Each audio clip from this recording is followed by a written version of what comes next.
But today, we're in part 2 of Samson.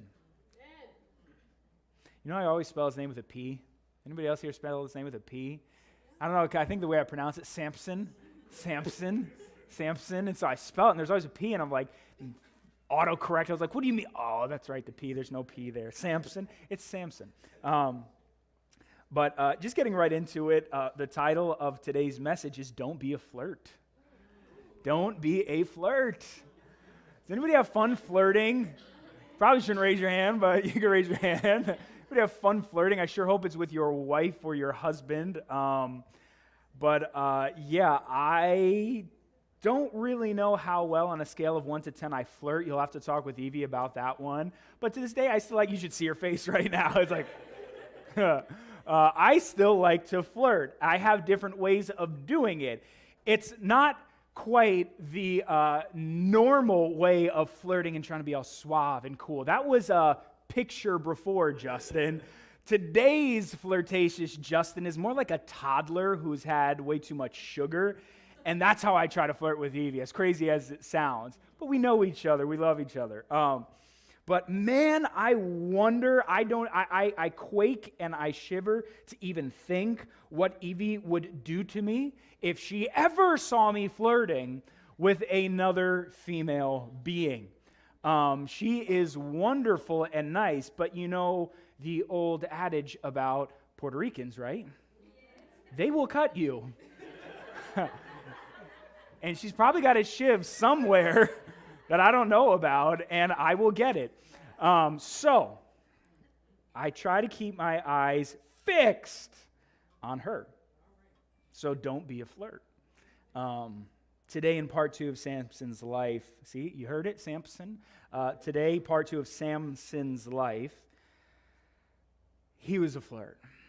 And we saw that last week, and we're going to see that again, and kind of the result of it and where it led to. So again, Judges, it's a gruesome, rated R, graphic book of the Bible that has a cycle in it, a cycle of the people of God turn and serve the gods of the land, false gods, pagan gods, wicked gods. They adopt the gods of the culture, and they turn from God and his ways.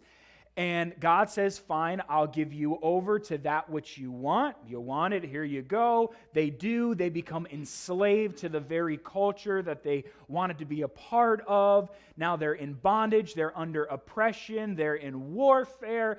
And they cry out to God, and time again, in different ways, God is gracious, and he raises up a judge for them. But we've seen it get worse and worse and worse, where that cycle just keeps repeating itself. God gives them peace after raising up the judge, and now they're back to square one, turning from God. Samson is the most detailed story of a judge that we have.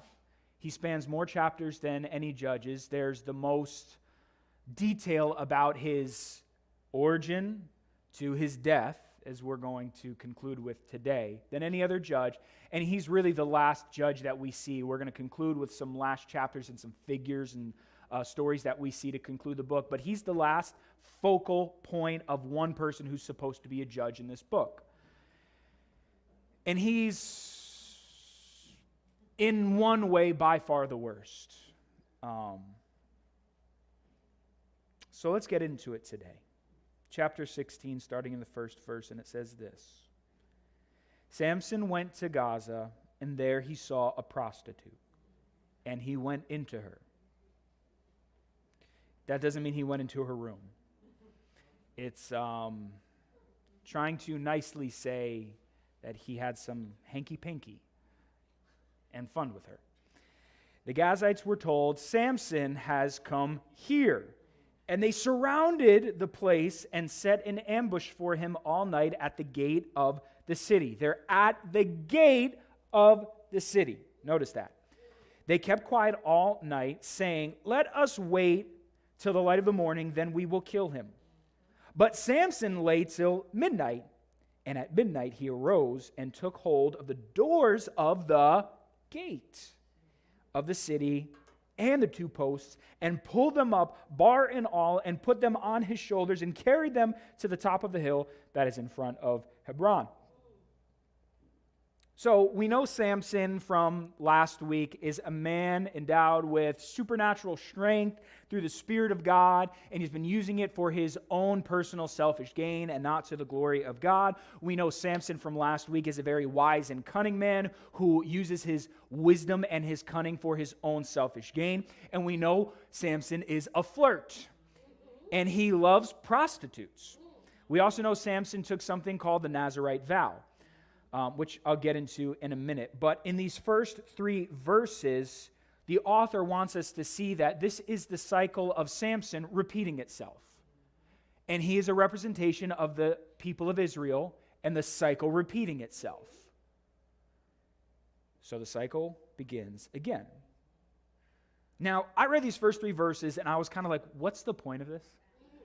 I read it and I was like, what's the purpose of any of this? You just, okay, it's Samson sleeps with a prostitute. Philistines want to kill him. He does something supernatural, but like, where's God in this? What does this little section have to do with anything? And I really studied it and analyzed it and looked into it. And I realized there's actually a lot happening here that we need to recognize. First is being reminded of the fact that Samson is a Nazirite. Right? He took the Nazirite vow from birth that the angel of God spoke to his mother and said, he is to be raised this way, he's to live this way. As a reminder, the Nazirite vow, according to the book of Numbers in the Mosaic Law, had 3 primary characteristics that the person must maintain. Number 1, that person must not touch anything from the grapevine. No wine at all, no fermented drink, not grapes themselves. No grapes, no grapevines, no Kedem juice, no nothing. Second was no razor must touch the Nazirite's head. They were to not get a haircut. In fact, the end of the section of the Nazirite vow shows that once the hair was cut, it was the sign of the end of the vow. The vow is over. So as long as you're a Nazirite, no hair on your head is to be touched. And then finally, you must avoid dead things, animals, people. You're supposed to avoid people who have been in contact with dead animals. You couldn't even be around somebody who had gone to a funeral or whose ox had died until they went through a ceremonial cleansing. That's what this Nazirite vow represents.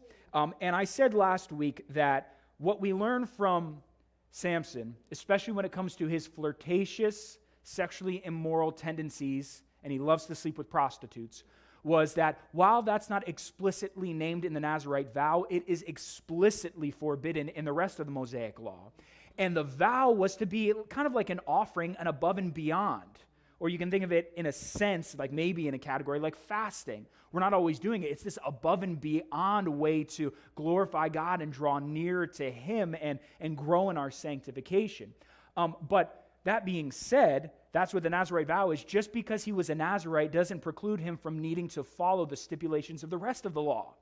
In other words, I can't just say that because I'm really holy in these areas that I can just go and sin in these areas, because who else is a Nazirite like me? It's a real pompous thing, and that could be, as far as we understand it, part of Samson's reasoning. He's a very arrogant man. He's like, I can do what I want, right? I'm a Nazirite. I can do what I want. So that's what we're seeing right here. We're seeing an utter, which we saw last week, but once again, the cycle repeats itself, an utter disdain for his commitment to God.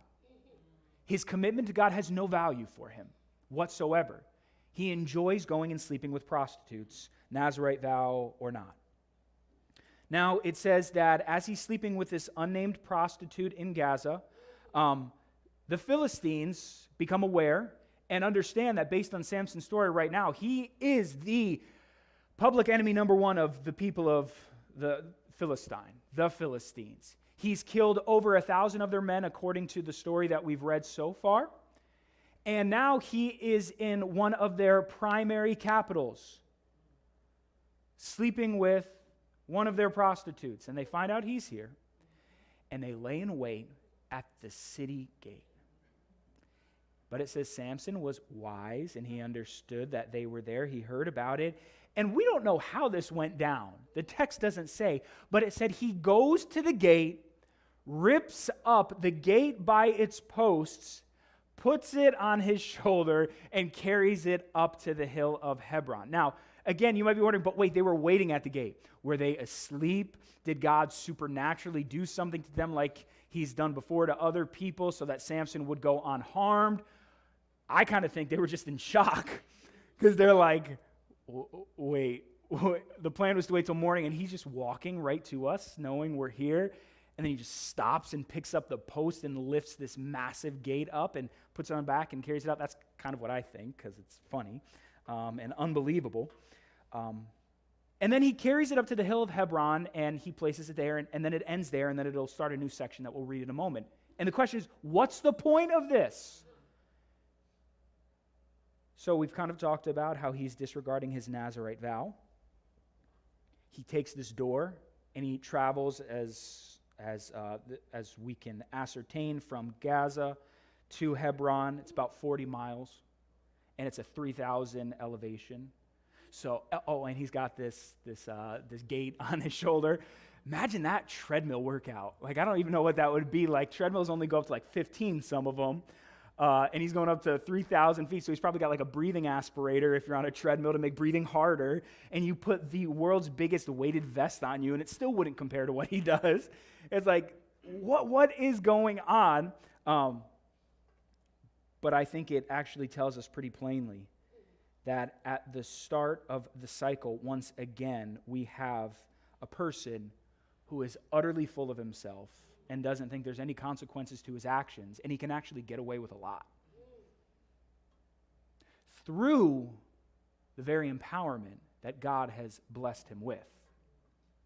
And what's interesting is that he goes to the top of Hebron, and this is the very place where Abraham is with God, and God is overlooking the promised land with Father Abraham and says, I'm going to make you into a great nation. Your descendants are going to have this land, and they're going to be as numerous as the stars in the sky and as the sand on the seashore. It's an incredible promise, a covenant that God makes with one of his own. And now here is a man who has a covenant agreement through this vow as a person of God's people, who takes this gate and puts it on top of the mountain, and it represents something interesting. He's not here to glorify God. He's here to glorify himself in the place of God. As we'll see, we go on, and there's no praise given to God. So verse 4, after this he loved a woman in the valley of Sorek, whose name was Delilah. There's the famous Samson and Delilah that we all know so well. And the lords of the Philistines came up to her and said to her, seduce him, and see where his great strength lies, and by what means we may overpower him, that we may bind him to humble him, and we will each give you 1,100 pieces of silver. So Delilah said to Samson, please tell me where your great strength lies, and how you might be bound that one could subdue you. What? Like, really? Samson said to her, if they bind me with 7 fresh bowstrings, underline that have not been dried, then I shall become weak and be like any other man. Then the lords of the Philistines brought up to her 7 fresh bowstrings that had not been dried, and she bound him with them. Now she had men lying in ambush in an inner chamber, and she said to him, the Philistines are upon you, Samson. But he snapped the bowstrings as a thread of flax snaps when it touches the fire, so the secret of his strength was not known. Then Delilah said to Samson, behold, you have mocked me and told me lies. Please tell me how you might be bound. What is going on here? Like, you just tried to have the man killed. And now you're like, oh, you don't love me. Tell me how I can oppress you, and then you could die. What? And he said to her, if they bind me with new ropes that have not been used, then I shall become weak and be like any other man. So Delilah took new ropes and bound him with them and said to him, the Philistines are upon you, Samson.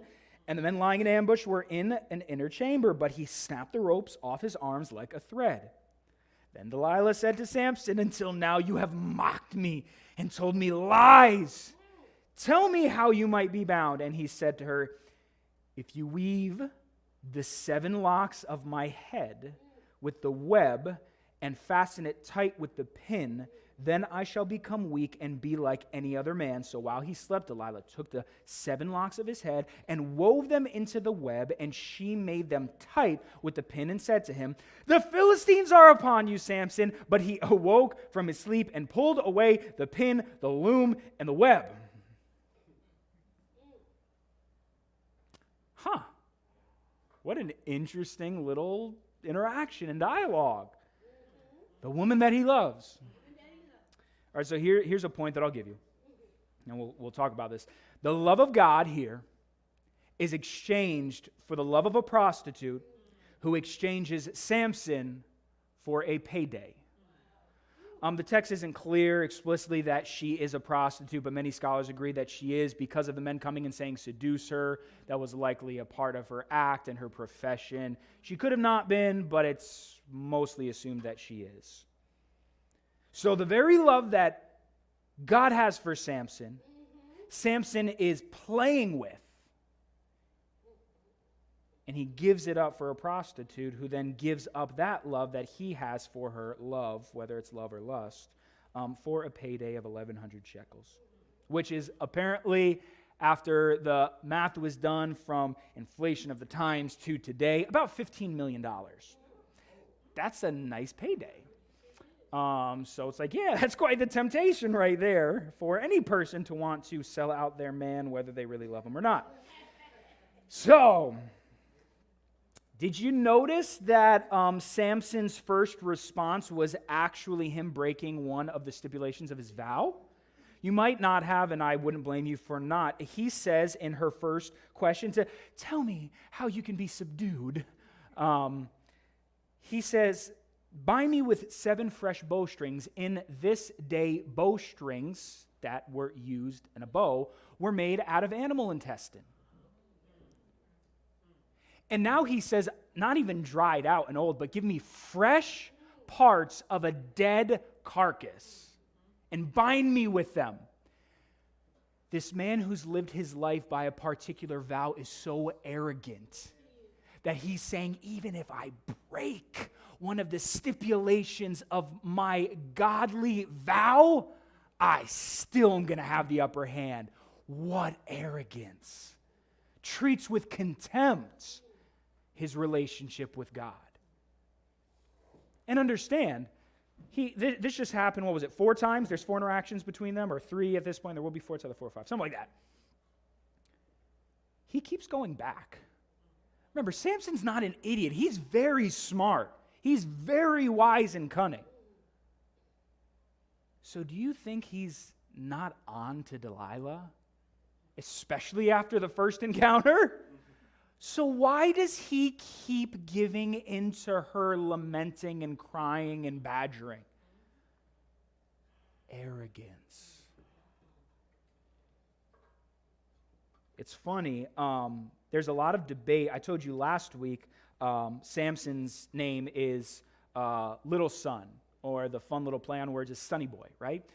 The name Delilah is actually really, it's unsure what it means. And there's 4 possibilities, but one of them is flirtatious one. So I play with that one, and I think it's interesting how Sonny Boy is flirting with some heat right now. So, after encounter number 1, once again, treats with contempt one of the vow stipulations and certainly breaks the vow. Now, let's point something else out. The very people that Samson hangs around are the ones constantly trying to subdue him, right? Like, I don't get this, but this is who he's in the company of, and he likes to be in the company of. Throughout his whole story, he loves to be around Philistines and Philistine women. He loves them. Loves them. So the question that I have is, why would Samson willfully spend so much time around those who are out to get him? I mean, if you know you're in the enemy's camp, how can you literally get in bed with them and be so arrogant that he could rest like a baby and then get up and he does manhandle them? But really, I still have the question, why? Why aren't you amongst your own people? Why aren't you among God's people? Why aren't you finding a woman that would be within the covenant?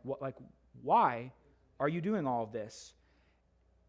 And again, plainly and simply, it's his ego. It's his arrogance. I mean, how many of us have ever said, oh, I can do what I want? Or, I know my limits. You don't need to tell me to stay away from that. I know my limits. I'm in control. It's not in control. What can they do to me? Do you know who I am? I wouldn't be surprised if these were some of the thoughts that Samson had going through his head. That's what ego does. That's what ego makes you think. I can get as close to playing with fire and I won't get burned because that's who I am. Maybe the rest of you can't handle that heat, but I can. Now, back to the interactions between Samson and Delilah. It's just funny and stupid to me because the first question of Delilah is point blank, tell me your weakness. What's the secret to your strength that I can know to ultimately make you weak, right? What's your weakness? Now, Samson's in the territory of the enemies. He's not in the company of godly people. He is on their most wanted list. They're literally paying ransoms to people, not ransom, paying warrants. Rewards, thank you. Rewards because of the warrant that's out on him. He is public enemy number one for the Philistines at this point right now. And he just casually lives amongst them. And I can't help but think that, or what I'm thinking as I'm reading this text, and maybe you might think as well, is like, Samson, get out of there. Flee. Why are you here? And this is the warning that should be going off in our heads, that Delilah and her question are telling us. And here's the warning for us as we see Samson, that he wasn't where he was supposed to be. He wasn't where he was supposed to be. 1 Corinthians chapter 6, verse 18, in regard to sexual immorality, the Apostle Paul says this just in the first part of the verse: flee from sexual immorality. Don't play with it. It's fire. Flee from it. But what does Samson do? He flirts with compromise, ego.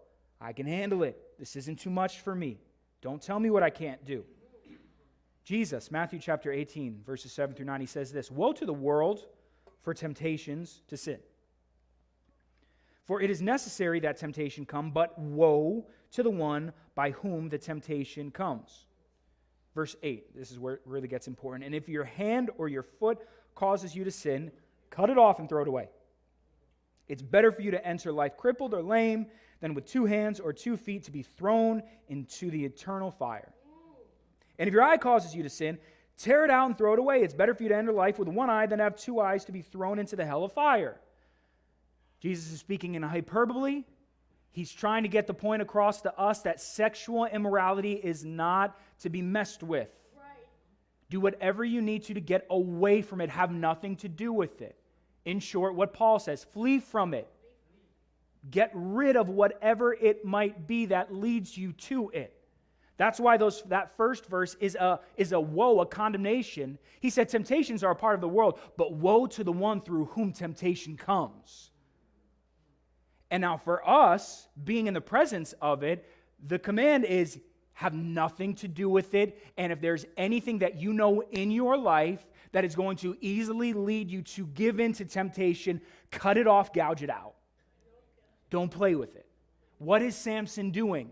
He's playing with it in arrogance, and he's enjoying it, thinking it's not going to burn me. But here's the deal. Samson knows he's in enemy territory. He's not ignorant of where he's at. This isn't maybe he didn't realize that it was going to go this way. He knows exactly what he's doing. Here's the deal. Samson isn't ignorant. He's arrogant.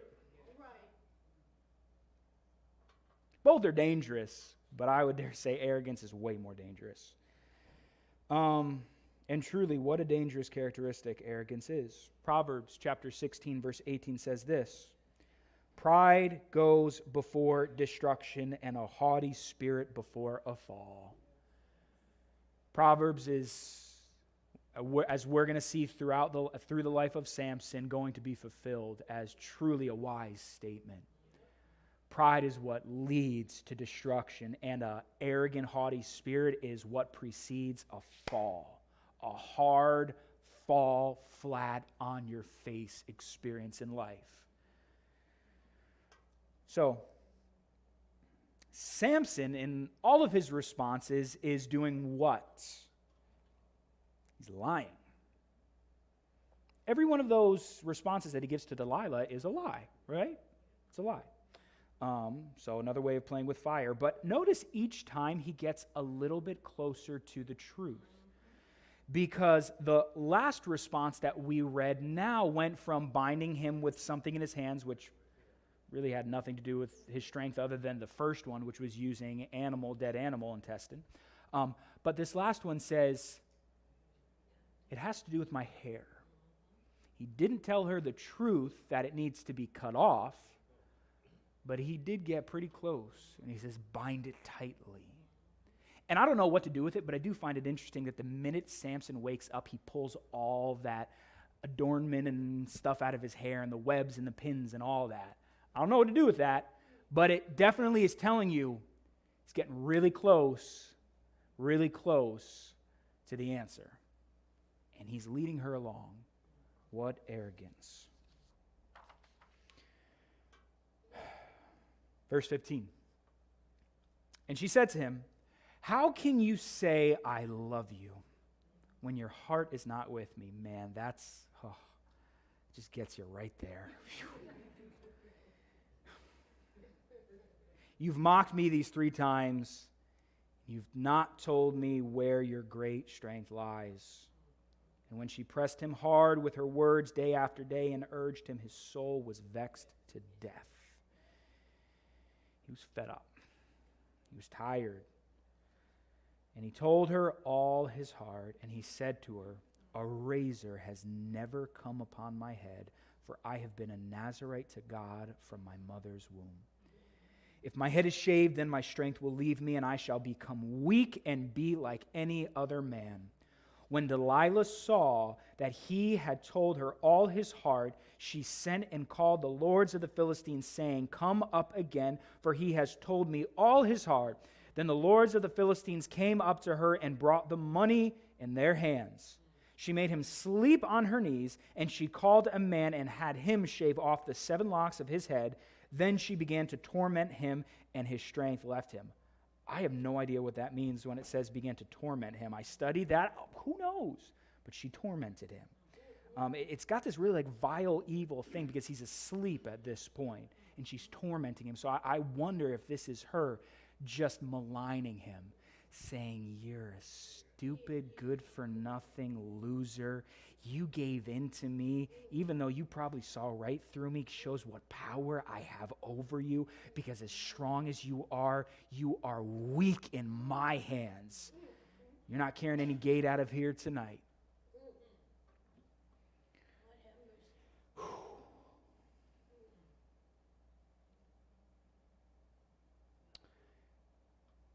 And she said, "The Philistines are upon you, Samson." And he awoke from his sleep and said, "I will go out as the other times and shake myself free." But he did not know that the Lord had left him.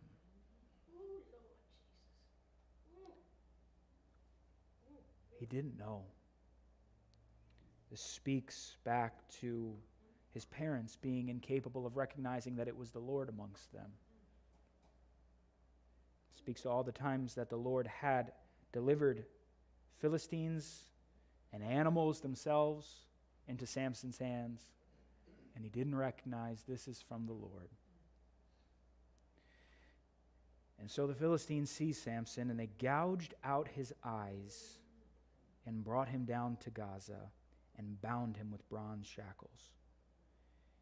And he ground at the mill in the prison.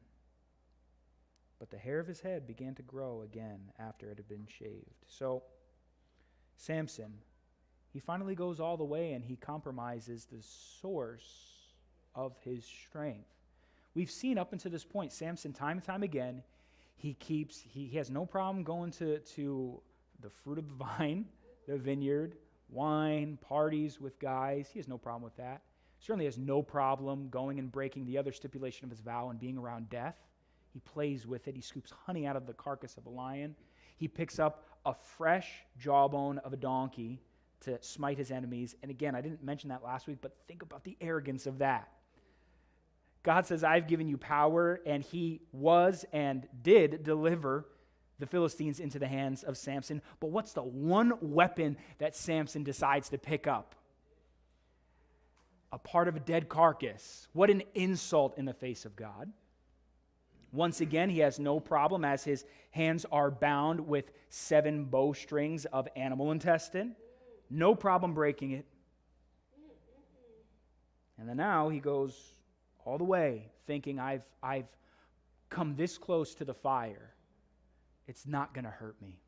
It's not going to hurt me. And I'm sick of this woman's nagging. So you know what? Here you go. Here's the answer. Here's the source of my strength. And he wakes up and he realizes not that the Lord had left him, but that his power was gone. He can't see it. And what, unfortunately, sadly, poetic justice, that the spiritually blind becomes physically blind. It's a representation of what his heart is and where he stands with God. He can't see him.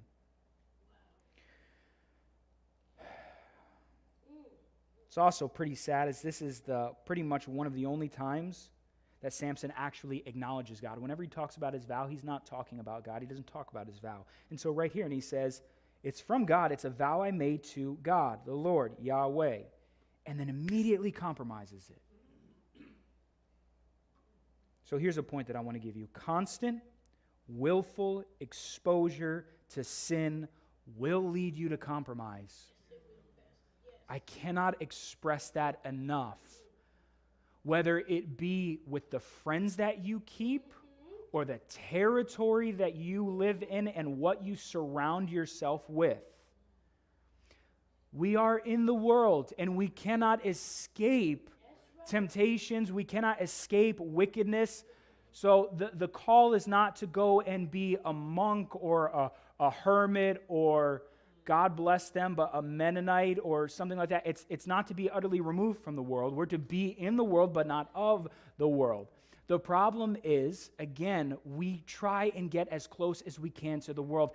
And church, I'm telling you, and it really frustrates me, and I normally don't like to say stuff like this, but man, this is infecting the church. Yes, it is. And I would dare say it's even infecting some of us here. Yes. I feel it. I see it. I see this compromise, this, I can go here, I can play with this. Be careful if you think you're standing, lest you fall. Pride goes before destruction, and a haughty spirit before the fall. Constant, willful exposure to sin will lead you to compromise. Might be people that we love and we care deeply for and continue to love and care deeply for them. But be careful of the company that you keep.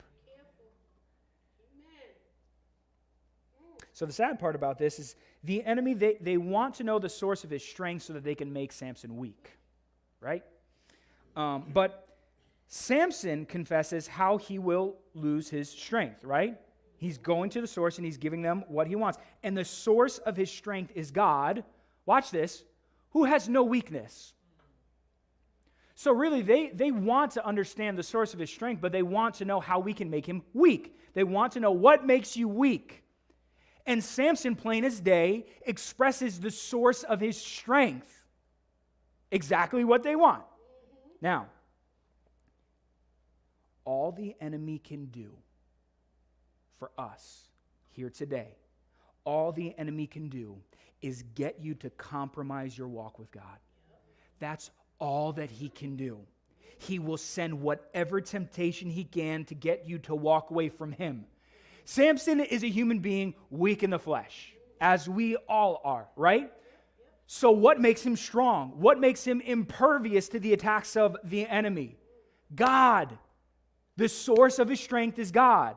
Not how much he can curl, not how much he can bench, not how witty and smart he is, not what kind of tactician he is, not how good with the ladies he is. It's God.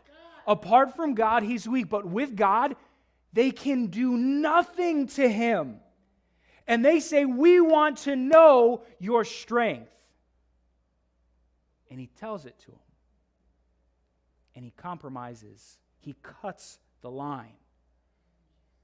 Literally and figuratively cuts the source, the bridge, the connection with the very source of his unbeatable strength. And that's his relationship with God. That's where the enemy's going to get you. That's where the enemy's going to come after you. They're going to find your weak points. For Samson, clearly it was women.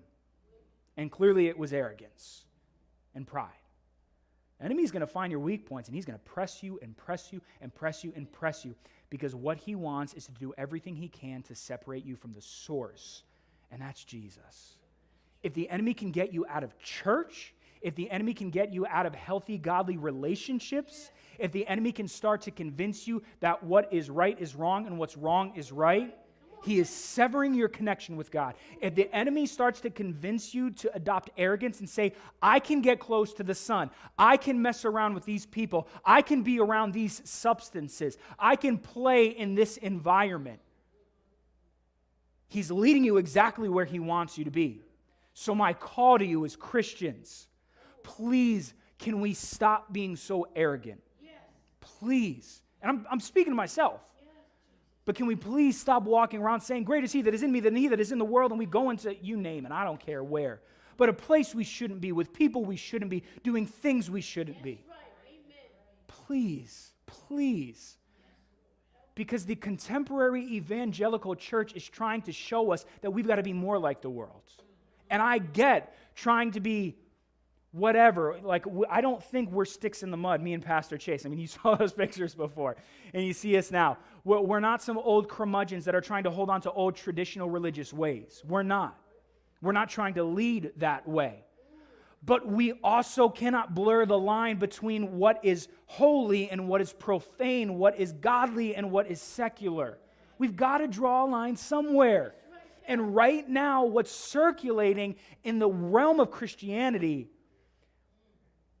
it's wicked, man. Yes, it is. I don't want to get into bashing, so I'm going to stop there. You get the point. Yes. We need to be on guard with this.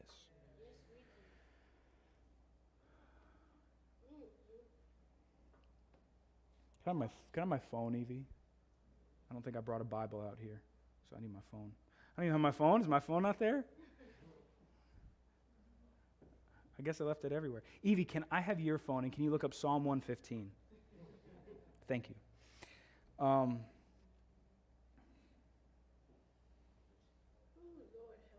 So we see here the final result of how Samson treats his vow. Here it is.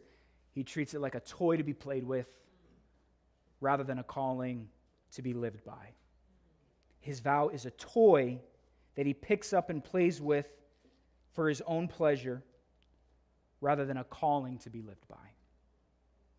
And the result, as I said before, is the spiritually blind becomes physically blind. Now, I'm going to jump to Psalm 115. It's not going to be up on the screen, so you can either look up in your own Bibles or you can listen as I read it for you. It says this: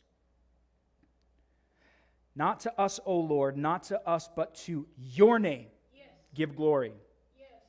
What does Samson do with the gates on the hill of Hebron? Not give glory to God. For the sake of your steadfast love and your faithfulness. Why should the nations say, where is their God? Remember that because of what we're about to read. Why should the enemies of the people of God, the enemies of God, the other nations, like the they say to us, the people of God, oh, where's your God?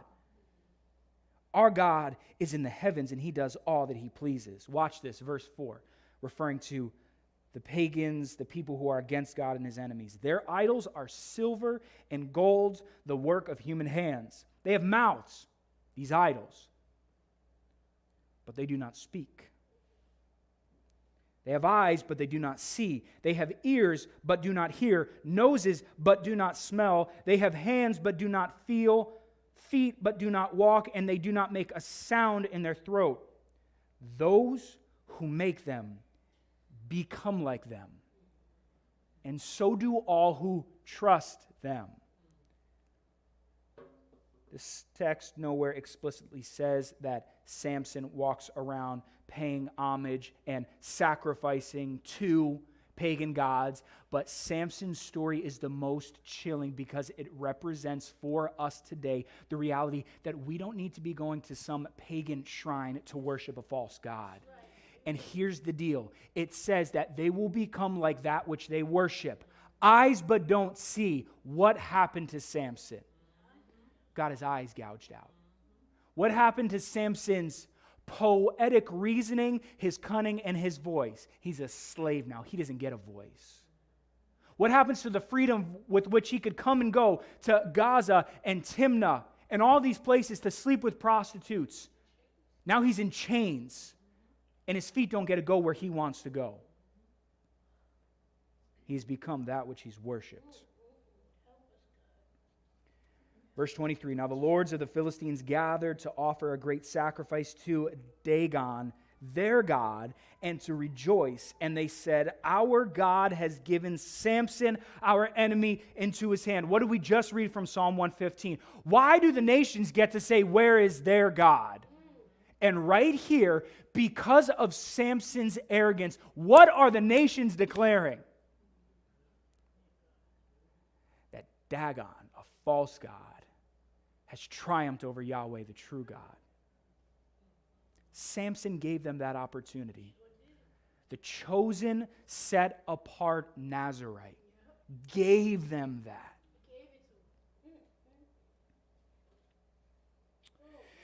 And when the people saw him, they praised their God, for they said, our God has given our enemy into our hand, the ravager of our country, who has killed many of us.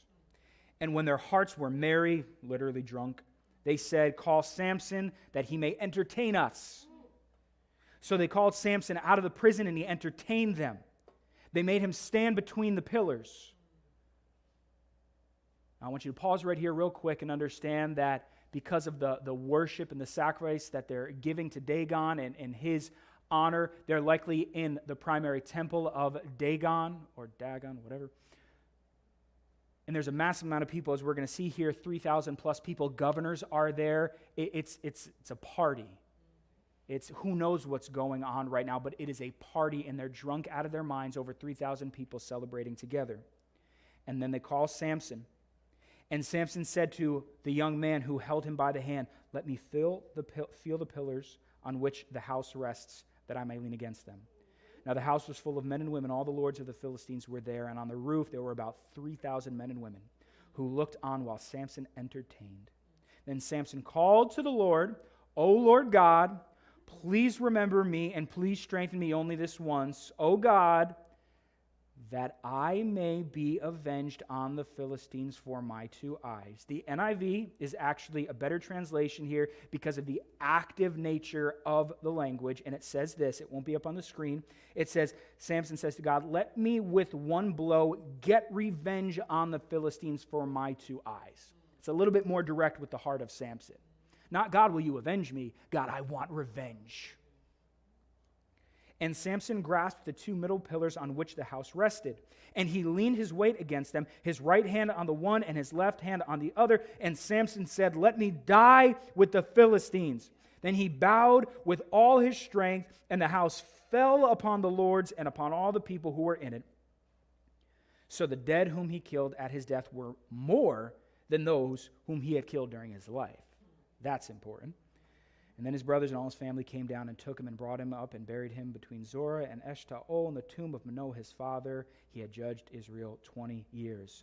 One quick thing I want to point out that we see Last chapter at the end of it, and at the end of this chapter, it says Samson judged Israel for 20 years. All of the other judges, it mentions that they provided peace for a number of years. There was no peace for the Israelites. Samson was doing nothing for the Israelites as their chosen deliverer by God.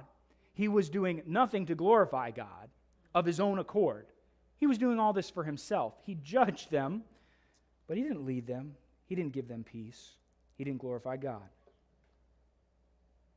So Samson's final cry is a cry to God, but notice it's not one of repentance. It's not, God, I'm sorry, man. Like, I took what you gave me for granted time and time again. Forgive me, Lord, for I have sinned.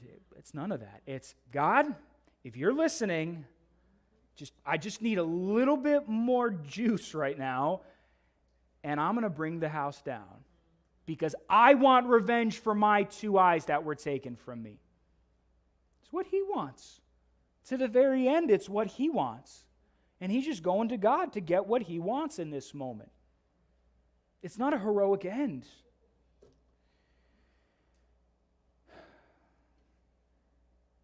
So I would just briefly pause and say, what's the attitude of your prayer life?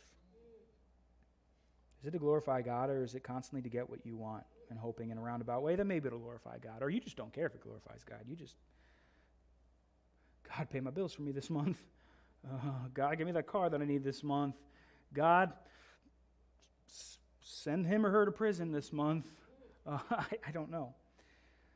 So here's the deal. Here's the summarization so far as we bring it to a close. Overnight, this man Samson is transformed from one whose life is governed by sight and whose actions are determined by what is right in his own eyes. His own eyes. And he's transformed into a blind man overnight with eyes gouged out. Overnight, a life of coming and going as he pleases turns into a life of bondage and imprisonment. Overnight, the person who had spent his life insulting and humiliating others became the object of their humiliation. Overnight, a man with the highest conceivable calling, a Nazirite, the divinely commissioned agent of deliverance for Israel, is cast down to the lowest position imaginable, grinding flour for others in prison. So what's the end result? What's the big idea of this story? What do we take away other than all these little ideas? What do we get from the story of Samson as he's now finished?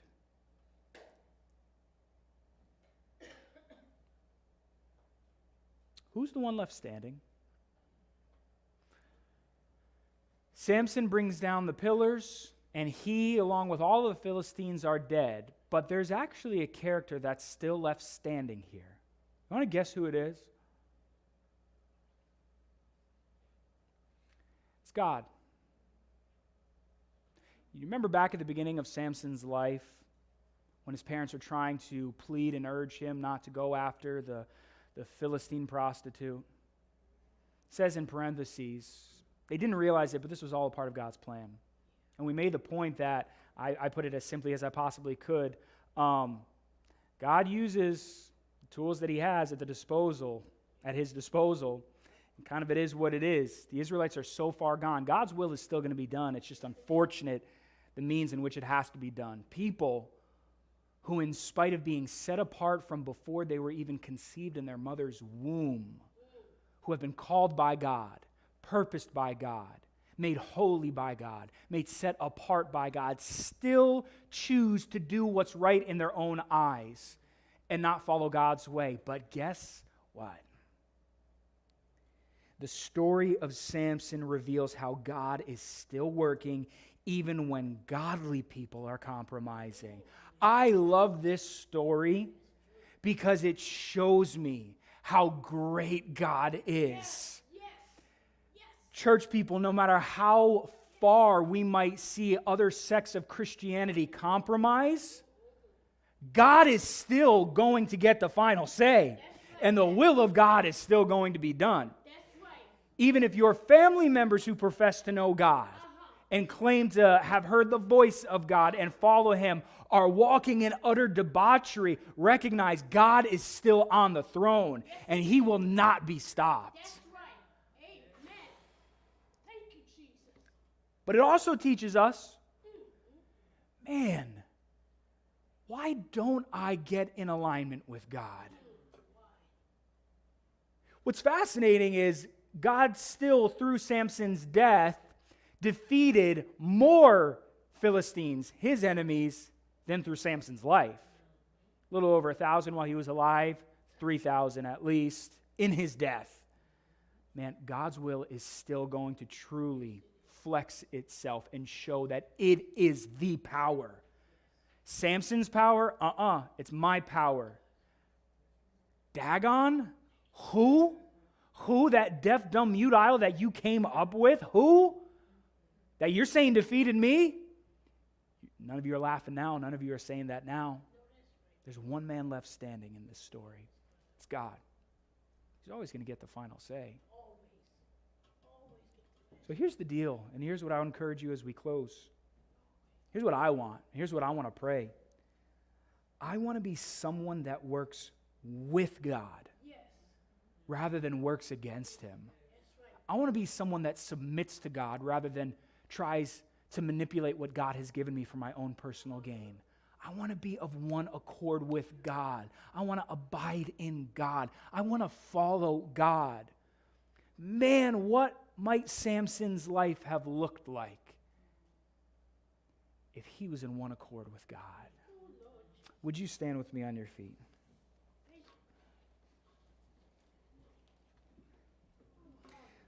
As a reminder, before we close, we're going to be having a celebration of life for George McCormick here promptly at 12:30, so that's in 23 minutes.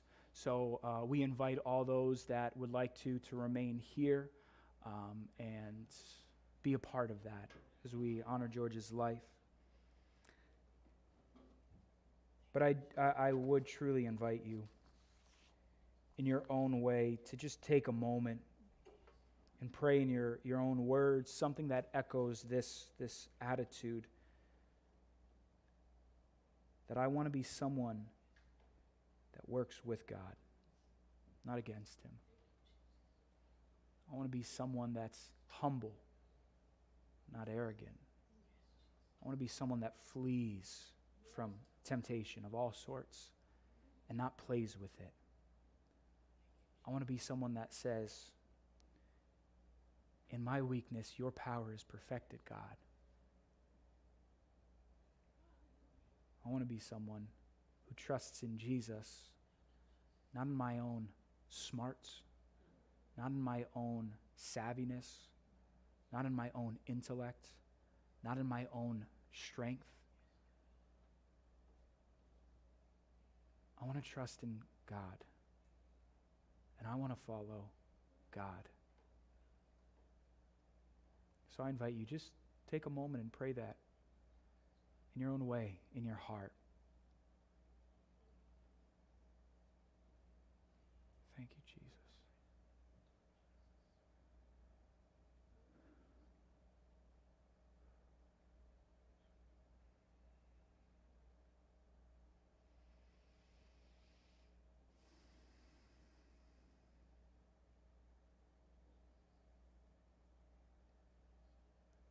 Jesus, would we honor you?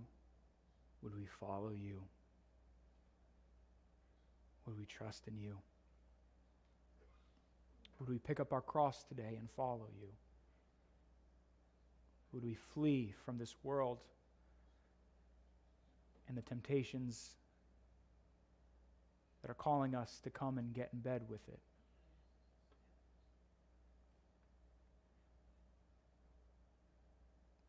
Jesus, would we have a renewed hunger in you? Would we seek to run after you?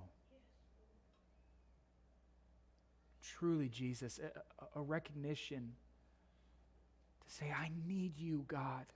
I need you, God. Not I have God, but I need you, God. Just as much today as I needed you yesterday, I need you, God.